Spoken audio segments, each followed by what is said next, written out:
माजी की दास्तान नहीं, ये एक ऐसी हकीकत है जो आज भी दुनिया की सबसे बड़ी गलतफहमी का मरकज है। आज हम वो सब जानेंगे, कुरान की रोशनी में, तफसीर की गहराई में और तारीख के आईने में। बैतुल मुक़द्दस, वो सरजमीन जहां हजरत दाऊद ने तख्त संभाला, हजरत सुलेमान ने हैकल बनाया और दर्जनों अंबिया ने अल्लाह का पैगाम पहुंचाया। ये शहर अंबिया की मीरास था। लेकिन जब हजरत ईसा अलैहिस्सलाम की आमद से पहले का दौर देखें तो इस मुक़द्दस ज़मीन का हाल देखकर दिल बैठ जाता है। बनी इसराइल पर अल्लाह ने वो नेमतें उतारी थीं जो किसी और कौम को नहीं मिली थीं। तौरात दी, अंबिया भेजे, आसमानी मदद दी।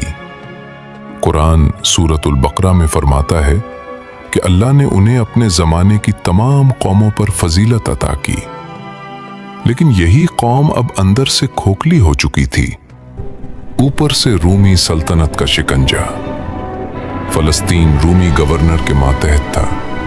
भारी टैक्स, बेइंसाफी और वो जिल्लत जो एक आजाद कौम को गुलाम बना देती है, ये सब रोज का मामूल था। रास्ते से हट! ये गली अब रूमी मलकियत है, तुम्हारा कोई हक नहीं यहाँ। लेकिन असल मसला बाहर का दुश्मन नहीं था, असल जहर अंदर से फैल रहा था। यहूदी उलमा और सरदार जिनका काम अल्लाह की किताब की हिफाजत थी, वही इस किताब के सबसे बड़े दुश्मन बन चुके थे। तफसीर इब्ने कसीर में आया है कि उन्होंने तौरात के अहकामात अपनी मर्जी से बदल दिए थे। हराम को हलाल और हलाल को हराम कर लिया था। हैकल सुलेमानी जो अल्लाह की इबादत का घर था, अब सियासत और तिजारत का अड्डा बन चुका था। रिश्वत का बाजार गर्म था, फतवे बिकते थे, जिसकी जेब भारी उसका मसला हल।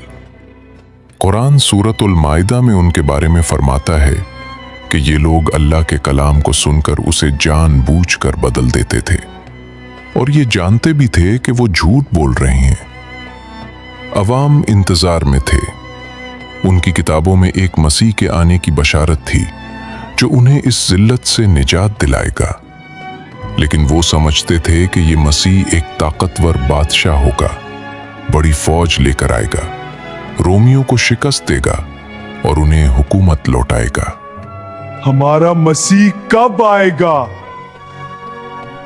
हम कब तक ये जिल्लत सहेंगे?